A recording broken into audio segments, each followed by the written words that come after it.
Every 2 years, 800,000 art lovers flock to Venice to view the latest iteration of the historic Biennale d'Arte di Venezia, the Venice Biennale.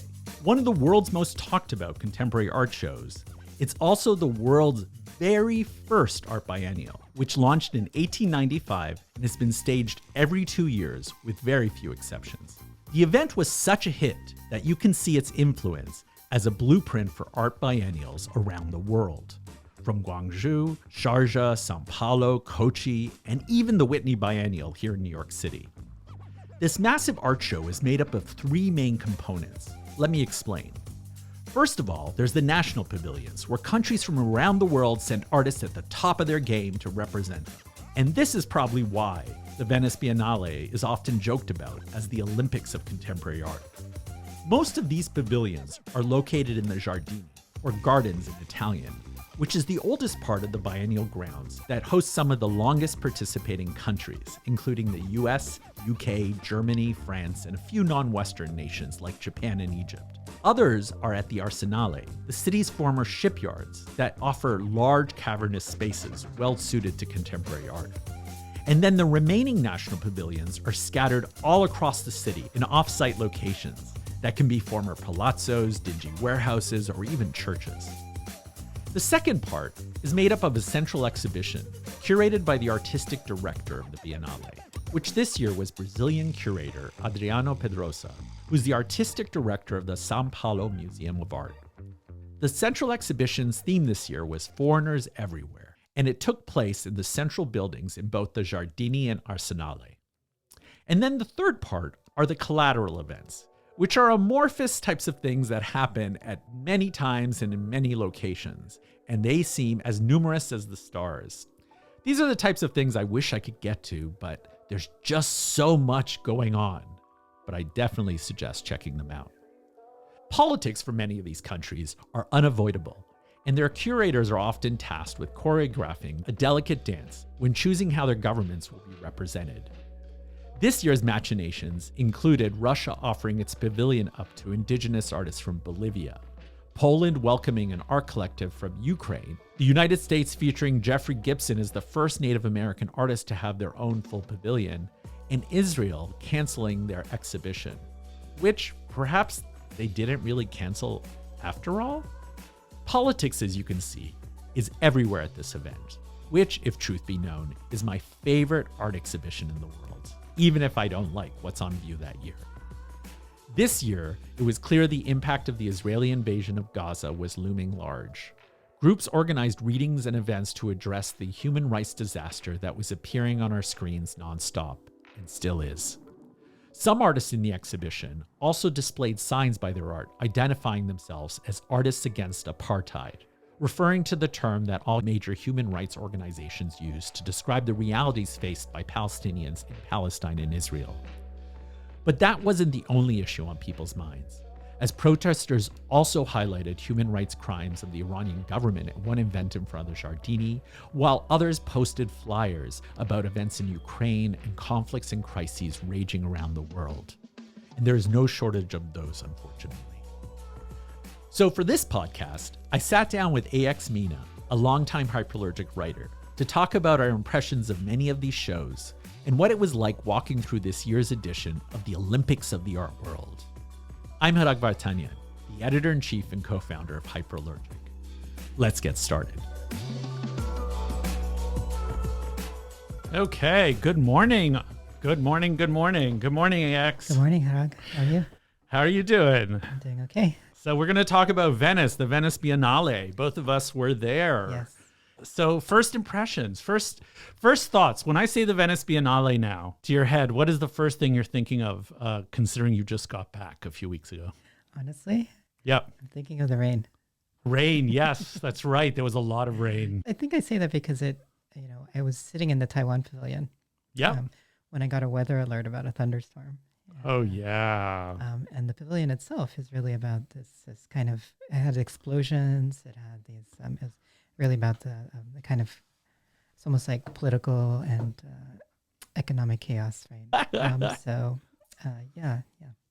So let's talk about first. Let's start with the main exhibition, and then go from there to the pavilions. Because I think, am I correct to assume? I think both of us preferred the pavilions over the main exhibition.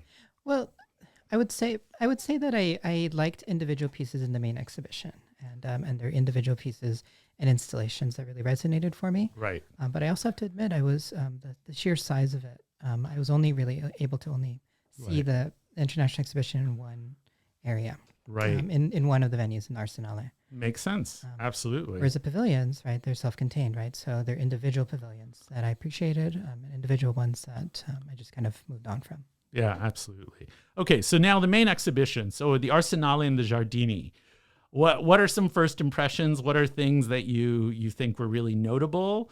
I could tell you straight off the bat, the Giardini for me was much better than the Arsenale. Oh yeah, how so? I just thought the curation was tighter. I thought the pieces were easier to explore. Okay. The Arsenale felt like a warehouse. I mean, I know it is, but it just felt like a warehouse, one after each other. And it wasn't conducive to lingering. No. And I felt that big sort of spiral archive of videos was sort of impenetrable in the way that it was presented. Yes. And I'm sure it was a nice thought, right, but it just didn't do it for me. Right. So what did you think? Well, I think it's back to like there are individual pieces that jumped out for me. Right. And one of the ones that I just thought was really beautiful was Aravani art project. Right. They're based in India, and they do work for women and gender nonconforming folks. Right. And just the way that it has a kind of a curved mural. Mm-hmm. And it was interesting because they kind of worked with the fact that you couldn't really see the whole mural at the same time. Right. Because of the structure. Right. And so they had the columns, and you kind of had to walk around instead, and really it forced you to actually get really up close to the work. And to see, I think, especially like trans and gender nonconforming femmes, like being depicted in this way was really beautiful. Yeah, no, I mean, and it did feel like there was a lot of queerness in this, which I thought was really beautiful, particularly since the exhibition focused on the global south. Yes. And it was nice to sort of foreground, like it wasn't an either or, right? Like you didn't have to global south or queerness. They were like, nope, we're doing it all. Yeah, that's right. And it showed different ways of being queer. Yep. That I think, there's a whole global discourse right now about LGBTQ rights. And the art itself, of course, is art just showing different ways of being, right, different ways of living. Right. Which I appreciated. And another one that stood out for me was Charmaine Poh, one of the artists from Singapore, had a video, "What's softest in the world rushes and runs over what's harshest in the world." Uh-huh. And just such a beautiful title, but it was also this really delicate video art piece with really delicate cinematography about queer family life in Singapore, where it is not legal to get married. Right. So they're exploring what it means to build family as what would look like a middle-class family under these constraints, right? So what did that piece mean for you? I think what was most interesting to me was it was showing family life, showing kids, showing home, without any kind of explicit commentary, if that makes sense. Right. It was just saying, this is what it can be. This is what it can look like, right? Right. And not that having family life and like having middle class home is the only way to be queer. Yep. I don't want us to confuse that. Yep. But this showed that this is here's one way, and it just showed it in a way that I think, especially in the political context, I think I found really powerful. Yeah. I mean, so a couple of pieces, I want to bring up a couple of pieces that I found really interesting. One was Omar Mismar, the mosaic images. And I'm thinking specifically Ahmad and Akram protecting Hercules, which was very homoerotic in this kiss. Beautiful. And using the mosaic medium. Yes. And I thought it was particularly poignant because, Lebanon right now, which is where the artist is from, is awash of these kinds of stolen antiquities. Right. So it sort of plays about these kinds of the dreams and these sort of items that sort of like are being stolen and shuttled away. Yes. And I thought that was really, really beautiful. And the way it was sort of presented, I thought was really, really, really worked, in my opinion. Yeah, I love those pieces. I thought that was really great. And then one that I thought was really interesting was the Italians Everywhere, which was an exhibit by the curators that reproduces the Bobardi installation at the Museum of Contemporary Art in São Paulo with these sort of glass and wooden brick at the bottom. And I just love the gesture. I don't know if it was fully successful, I'm going to be honest. Okay. Because I think it was a little hard to see all of the pieces, the way they were presented, because in the original place in the museum, that's a room with glass walls. You're sort of elevated. It's a whole different vibe. And here you're like in a warehouse and there's no windows and it feels a little more insular. Right. And that didn't work so much, but I love this gesture of bringing the Italian diaspora in, calling them in this sort of gesture of like, oh, we are also foreigners. Right. I thought it was really beautiful. It was sort of beautiful to see those displays too, this sort of like arch modernist glass and like stone, or was it cement? I can't remember what they are. Stands, but I think that was a really beautiful thing. And of course, for the artists, for the curators themselves, like Adriano Pedrosa, sounding like potentially Mediterranean roots there somehow. So it was kind of, I thought that was a really beautiful gesture, how they did. I didn't necessarily think, and I think like that installation, I thought a lot of the works weren't necessarily well installed. Like I didn't like Bouchra Khalili's piece, the maps pieces that were there, the mapping journey project. Yes. I didn't think they looked great in there, like the way they were done. I remember seeing those at like the New Museum for a triennial years ago. I thought that was okay there. Yes. But here I felt like they were particularly not interesting. Even the actual constellations. Yeah, the way they sort of like did them. Yes. I just thought in this context of the Venice Biennale, it felt like a weird context for it. Right. I did enjoy the videos because of the way it's laid out. I could actually see multiple videos of people, really drawing out their migration journeys. Yeah. But I totally agree about the constellations, because the constellations that then emerge out of that, I was like, this is hard to look. It's like it was like awkwardly arranged, and the light was odd. So it was harder for me to appreciate those, even though I love them visually. I love the concept. But it was harder for me to appreciate those constellations, especially after seeing the videos so clearly, because they were just on big projectors. Absolutely. Visible to everybody. So. Absolutely. And now let's talk about the Giardini installation of that show. What did you think? So what were some of because there's a lot to see. There was a lot. There's a lot, yeah. A lot to see. Yeah, to be honest, Rag, I didn't even get to the Giardini. Oh, really? For the international exhibition. I was just in Arsenale. Yeah. And I mean, that's the thing about this show. Like, I think Viken and I went through the Giardini in Arsenale. It took us 4 days. Yes, that's right. Yeah. To see everything. Yeah. And even then, there were tons of videos we had to skip. That's right. Yeah. So I focus all my time and energy on the Arsenale. Yeah. Just so I can love be there. it. And I did a few rounds. because I knew you were there. I know, exactly. Well, that was it. We're complimenting you. But you know what? I actually had that in my head. I was like, if I was not reviewing this or looking at this critically, which parts of this exhibition would I skip over? Right. And which I wouldn't. Yeah. And I think in retrospect, I would have spent more times in some of the disparate pavilions. Okay. Outside, yes, outside. The main absolutely. Yes. So maybe we should just get straight to the pavilions, because the main exhibit was nice and all, but I have to say, concept-wise, I thought it was a little thin. I thought there was some really good work. Yes, great individual works. But I didn't really feel moved in terms of like, wow, this is such an incredible thesis. Right. Yes, yeah. Foreigners Everywhere feels like the most basic of basic, honestly. And it could also be the autobiography of my life or something. I don't know. Maybe that's part of this here. It's like we wanted to see more of ourselves or something. Yeah. I was like, can I see less of myself? Okay, pavilions. Yes. Favorite pavilion. Okay, can you give me let's say your top 3 pavilions? Top 3. Okay, I loved Benin. Yes. Lebanon, I really enjoyed. Yep. And I have a soft spot for the Italian Pavilion. Oh, yeah. I like that. Even though I think I don't think it was really engaging with the theme of foreigners everywhere. At all. But I just walked in and, I can talk more about it. But I think those are 3 that jump out. I don't know if they're my top, but they're definitely ones. Okay, so let's walk through them. Benin. Yeah. So what are people seeing when they walk into Benin? So Benin, you walk in and you see Romuald Azume's Aché. It says dome. Is this beautiful dome made of jerry cans, of gasoline canisters, but it doesn't look like that. No, it doesn't. It looks like it's made of tires or something, and it's the way it's painted. And then you walk in and you see, oh, these are jerry cans, and there's a beautiful scent that I can't recall, but it was part of that experience. Right. And I believe this was Benin's first. Yes, I believe it was their first representation in the Biennale. Yeah, that's right. Go Benin.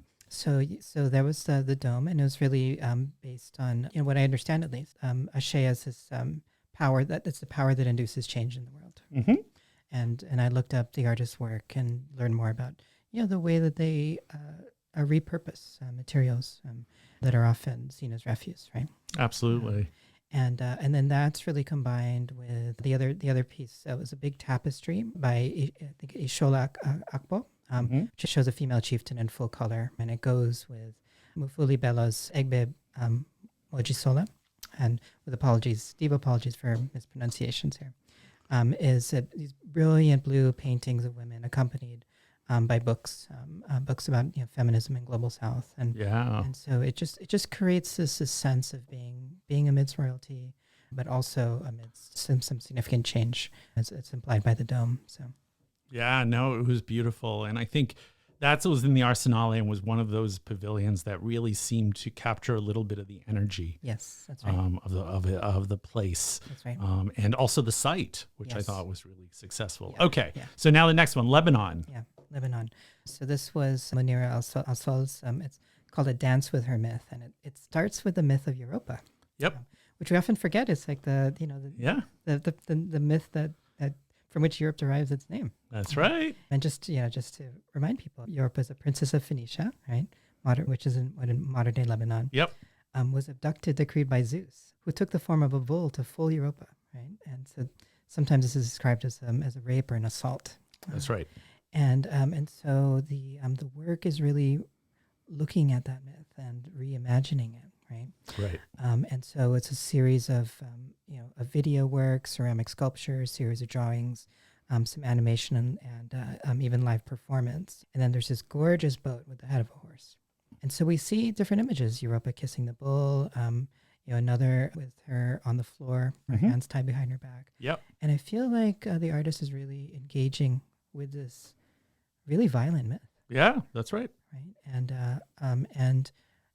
what I found really effective about it was it's engaging with the myths that undergird so much of our society, Western society. Right. Literally the continent of Europe. And overturns the whole mythology, right? That's right. Because it was within this sort of refuge of this person who goes to Europe that Europe is created. Yes, exactly. And so, exactly. So so it was a quiet exhibition. I think it was smaller than I think some of the pavilions. Yep. But it packed a lot of punch.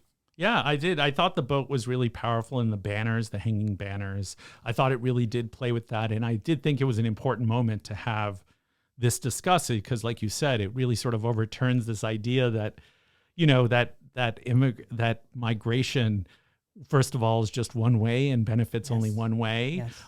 Also, it brings the fact that historically this was just the way it was done. This is sort of like the strong history here. Okay, and that was your third pavilion. And then, so Italian Pavilion, which Due Chi. I have to say I'm a little surprised. Yeah. So, but I love that it was a surprise. So tell me. Yeah, I wanted to throw it in because it didn't really fit with the theme that I could see. At all. Yep. But I walked in and I was like, okay. So you walk in and you see one long. Wait, who's the artist again? The artist is Massimo Bartolini. Massimo Bartolini, and it was de qui to here. Yeah, Due Chi. I'm sorry, to here. Yeah, right. And it's kind of a play on words because Due means two, T-W-O. That's right. And so there's two major parts of the installation that I really engaged with. Mm-hmm. One, when you enter, there's this long wooden beam and there's a little bodhisattva statue. And then you get to the other side and you realize the beam is actually, it's like the pipe of an organ. Right. So it's playing sound. Right. And then you go into the other space and it's massive scaffolding of pipes and then you hear the organ music. And as you walk around, you obviously hear it differently in different parts of the space. And then you get to the center and there's this really trippy, I think it's like a water fountain, it's almost like a water fountain, just moving up and down like a little bubble. Yeah. And people were just mesmerized by the whole thing. And I was sitting there, it's like, this is kind of interesting. And so to me, it was really that dialogue between those two. Right. Because one felt like a cathedral. Mm-hmm. And the other one felt more like obviously it had a bodhisattva, right, statue. So it's more of that kind of quiet contemplation. And it was that dialogue that made me think a lot about the purpose of sound and architecture in kind of religious and spiritual life. That makes sense. I mean, it was really beautiful. In many ways, I'm still surprised you picked it, but hey, I love that you picked it. Do you know what I mean? So okay, let's think. So my picks, I think the two are a little more obvious, only because I think they were sort of high production values, very popular. One was John Akomfra's Pavilion at the United Kingdom, at the Great Britain Pavilion. I just thought he is continuing to use his language, and for those of you who may not know, he does these beautiful filmic pieces, installation, very multiple screens, dealing with narrative, a lot of symbolism. Water is such an important part of his work. Yes. And so, that I thought was just absolutely beautiful. I thought the whole thing was really well done. It was sort of like the presentation was really tight. And the imagery was just really powerful in many ways. And I thought that installation was really, I mean, he knocked it out of the park, to put it mildly. And it was divided into various cantos, which I thought was really interesting. There were, I think, 6, if I'm not mistaken, 6 different, or maybe, I think it was 6 cantos. And each one was sort of a different chapter. And you sort of walked in and you were able to sort of explore this theme of like water, which was such an important part. But she's also, quoting everything from Rachel Carson, whose, notable book, Silent Spring, was very influential in the environmental movement. He's also, dealing with, in one term, he quotes an American academic, Stephen Feld, coined the term acoustomology, a sonic way of knowing and being in the world. So, he was dealing with all these different sort of sensory things, but then also bringing it together where there's certain themes that he's continuing, like I said, water, migration. Yes. Of course, in water for him has always been such a potent symbol because of the Black Atlantic, meaning like where, people had died, and it's like an open cemetery for millions and millions of enslaved Africans who were brought over, or never brought over, I should say. And I think it was a really beautiful poem in many ways, a visual poem to all that history. And I thought it was a really beautiful way to acknowledge it. I prefer when national pavilions kind of engage with their own complicity in things. And I feel like there was a little bit of that there. I wish there was a little bit more. Mm-hmm. But the other pavilion, the U.S. Pavilion, I thought really did sort of explore that in a real way. And there you saw Jeffrey Gibson's beautiful pavilion, where he really did sort of transform the American pavilion into this sort of celebration, not only of his aesthetic, but of also all these different ideas. Yes. And it's so funny, a number of people, or actually I should say 2 people, because not that number, said they heard that it felt very commercial, the Jeffrey Gibson. I didn't see that. Do you see that? I mean, maybe because of the high production value? Maybe, but I also feel like it's a way of people to diss something without saying anything sometimes. Yeah. I don't agree with it, but I don't agree either. I'm just wondering where the critique might come from. Yeah, I feel like a high production, there were these sort of different objects. I don't see it. Okay. I don't see any of that. Yeah. But a couple of people did say that, which I felt like was a really funny diss, because frankly, everything had really high production values in this. Exactly. That's a thing. Yeah. Oh, I mean, everything, even the countries where it's sort of like, may not have the biggest budgets. That's right. I mean, it's given the context of the space, it's everything. Yeah, it is high production value, but that doesn't detract from the power of the work. I agree. And I think the red podium in the middle of the courtyard there, or in the little atrium entrance, was really powerful. I thought the punching bag piece, which was sort of one of the central pieces, was really beautifully installed. Mm-hmm. It sort of brought up this kind of like making something fantastical and precious out of something that was not always considered that way. And I thought that was a really impactful way. And then the video at the end, I thought was really beautiful. Just gorgeous. It was just a gorgeous video of different dancers in this kind of almost native futurist way. I don't know what to call it, but I think I would characterize it that way maybe. Mm-hmm. There was sort of this repetition, almost Warholian repetition. In a grid, but then there was something that was really seductive in terms of how it sort of dragged you in and then sort of like kept you there in this moment where you weren't sure if there was a climax, if there isn't, but at the same time, it felt very beautiful in terms of the dancing and then, the the different sort of elements, aesthetic elements, it felt very contemporary. Yes, extremely contemporary. Yes, yeah. I mean, and part of me even felt like if I was a young kid walking in this, into this, wow, how my worldview would have been different than when I was a kid. That's and, right. The most we had was, a couple of artists here or there, but it wasn't anything this fantastical and immersive. Yeah, absolutely. Yeah, and grand and ambitious. So it was so wonderful. And of course, we can't talk about the U.S. Pavilion without talking about the Israeli Pavilion next door, which was such a bizarre thing. But I love the Venice Biennale for being the center of these kinds of politics. Yes. I think it's what makes it super special. Because where do we have different countries competing by pavilion this way? And I love the idea that people think, oh, we're so post-nation, and we're not post-nation. Well, this is reinforcing. This is like, we're not. And it's like, but it's also good that we talk about it that way, because I think in certain circles, people want to pretend borders don't exist. Right. As if we're like, if we will them, they won't happen. That's right. Right? We won't have passports or something. They're very present when you look at the structure of the buildings. Yep. And who has permanent buildings. Right. Versus the folks who get a temporary spot in the Arts Biennale. Right.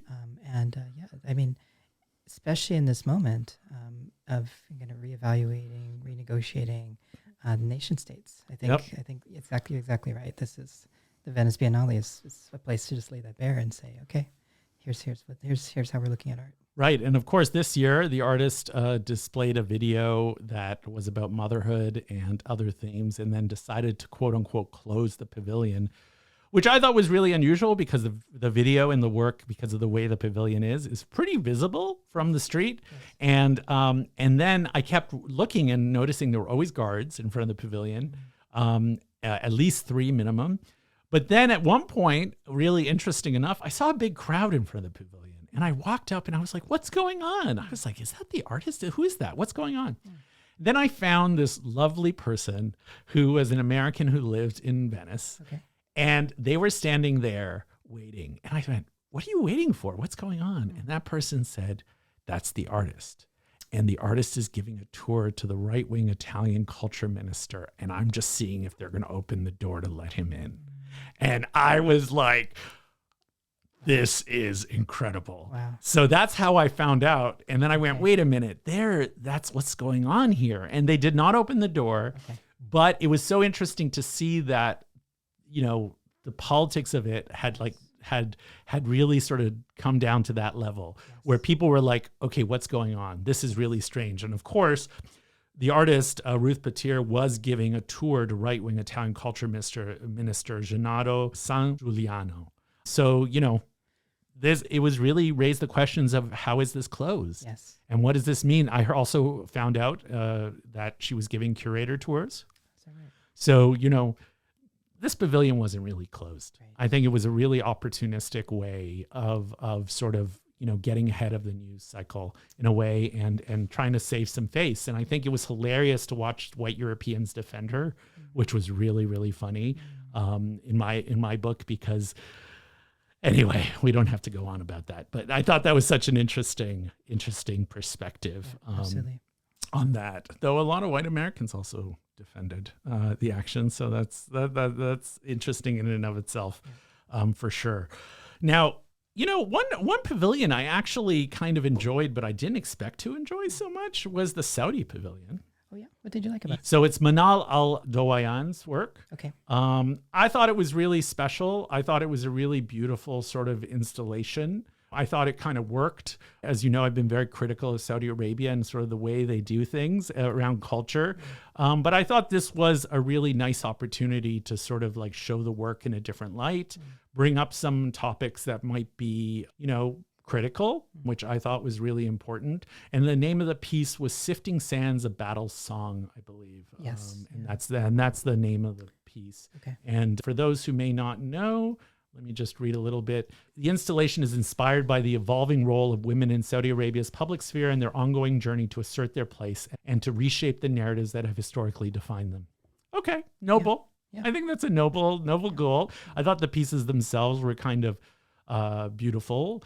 I'm not a huge fan of this kind of art washing, but I also think that There are many countries that deal with that. So I appreciated Saudi Arabia's attempt at doing this really interesting project.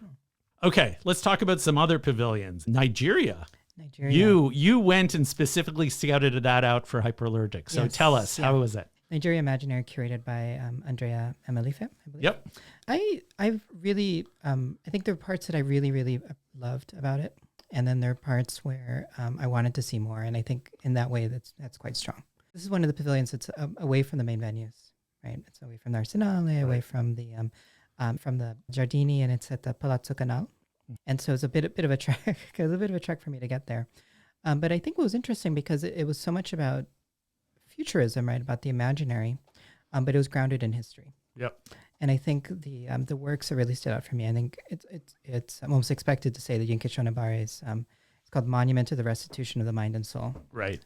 150 clay objects taken during the Benin exhibition of 1897. It was when British forces captured the capital of the Benin Kingdom and stole thousands of spiritual and cultural objects. Right. And so Shonibare recreated them and installed them.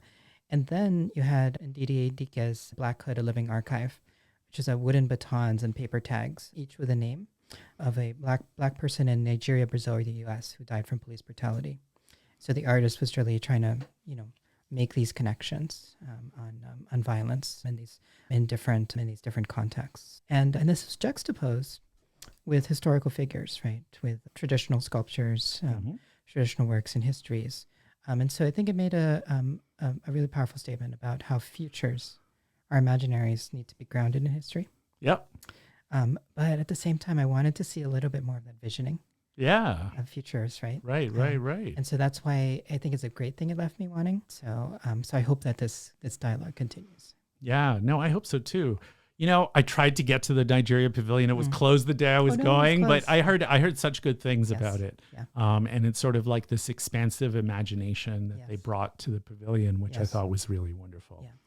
I want to mention the Egypt Pavilion. Egypt, yes. Yeah, so Wael Shawky's drama 1882. There were long lines for this work. The film itself was roughly about an hour, I think, just under an hour maybe. So, yeah, something like that. And there were always lines to get in. It was really popular. I will tell you that an Egyptian art person reached out to me and said they were so angry that Wael did not show something connected to Gaza. And I think that was sort of interesting. It's true. This piece is really more about European colonialism, but you could argue that I guess it somehow has something to do with that. Okay. I didn't love it. I'm going to be honest. A lot of people love the piece. I thought it was really good. It had a little bit of that theater, that high school, college theater vibe, with the helmets and the way the costumes were done. Yes. There was also a little bit of I think with a lot of Wael's works, I think the politics are a little more complicated than people like to think they are. Okay. I think he brings a perspective from the region that I think is welcome, but is always not as clear. Like this one, I was a little I wasn't so sure what politics he was sort of professing in the same way, only because, Egypt was always a multicultural place. Right. And the idea of it just Egyptians, I always question when people do those kind of nationalist things, where it's what does that mean to be Egyptian in this context? And I think, and obviously colonialism is different, the British, but there were other figures in that story that I feel veered towards the stereotype. Okay. And I'm not a big fan of when those things happen. Okay. So just putting it out there, but I think it was beautiful. It was the objects he created was really good. I think it was really a welcome addition.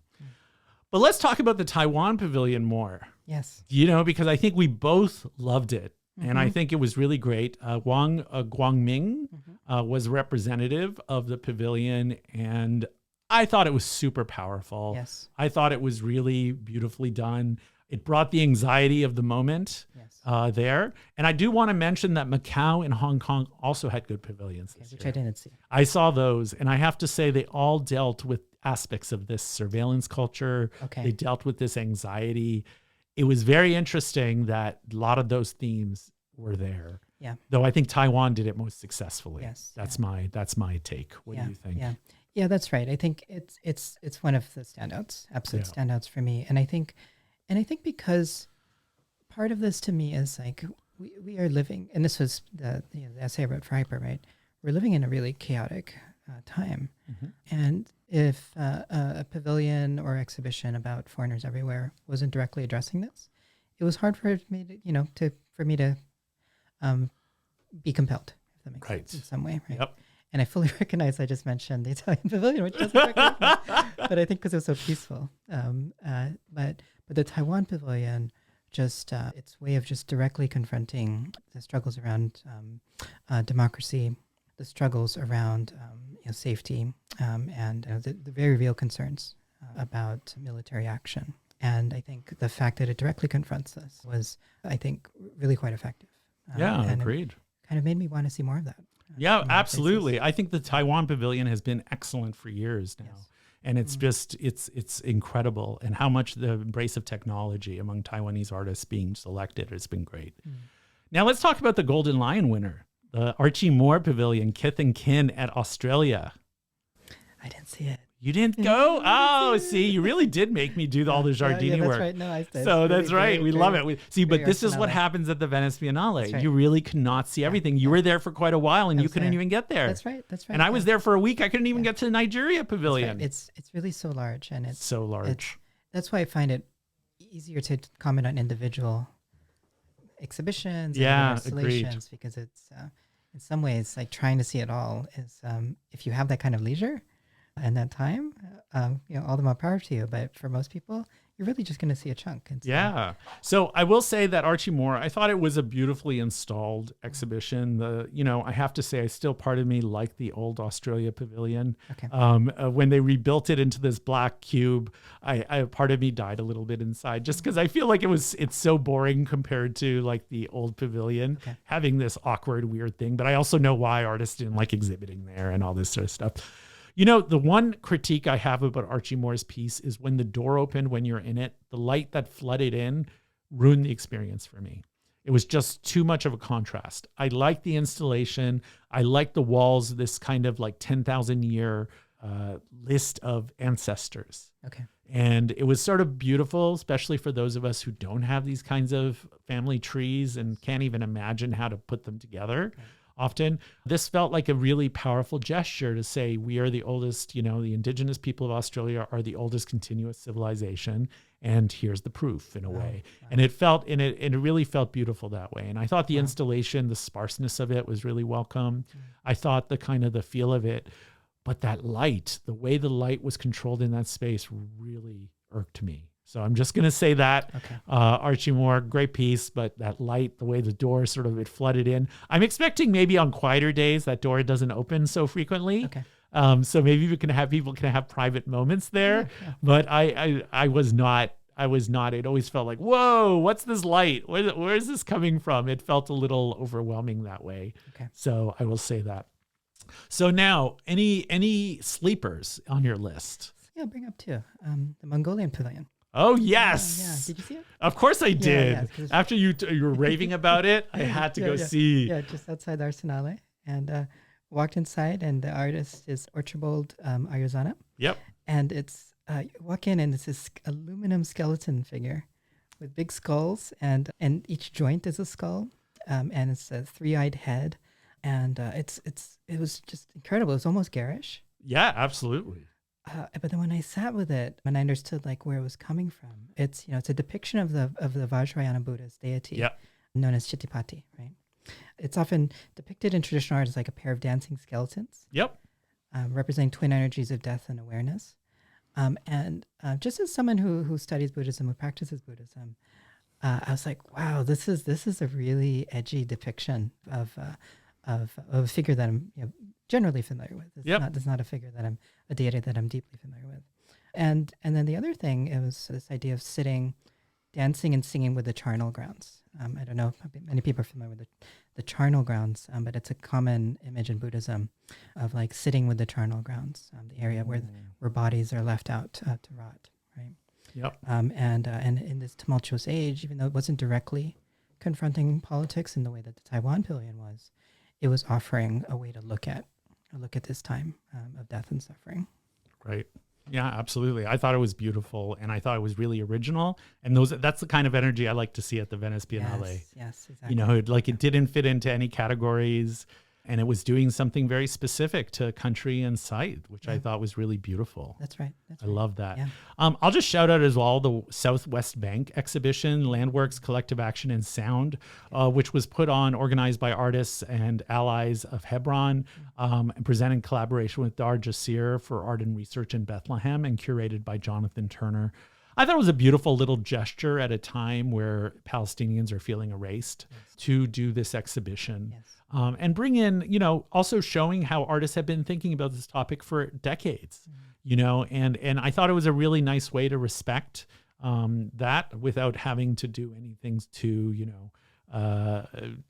anything else. I felt like, there were works, everything from Emily Jasir to Adam Broomberg to Rafael Gonzalez to, Andrea de Siena and so many others. I can go through this list, everyone, Baha Hilo and Chris Harding and Jumana Mana and Michael Rakowitz and all these different artists. And I thought it was a beautiful gesture. And I think we need these kinds of gestures to sort of bring things in a different level, and particularly in an environment where Palestinians are feeling under siege, and rightfully so. These types of things just make sure that people sort of say, hey, this is still part of our conversation. And I thought that was great. Absolutely. So I thought it was a really special moment. And, and a shout out to everyone who sort of represented their country. And I know that it's not easy, and some countries definitely have more resources than others. Norway, looking at you. But it was amazing to see that there was a real effort. I mean, 5 African countries for the first time participated, including, I believe, Cameroon as well. Okay. Perhaps. And so I just thought this was wonderful. That this is what makes it global. And like you said, the Venice Biennale is a little bit of a remnant of an old world. I mean, China doesn't even have a permanent pavilion, right? India doesn't have a permanent pavilion at the Venice Biennale. So hey, if they want to stay being the global hub of art, it sounds like they're going to have to update some things too. That's right. Well, thank you, AX, for coming with me to Venice and talking about the exhibitions and what there was to see. Yeah, thank you so much, Doc. Thank you so much for listening. Our membership is the main supporter of our podcast. So thank you to all our hyperallergic members out there. You make this possible. I'm Hãhãwpuá, the editor-in-chief and co-founder of Hyperallergic. We'll see you next time.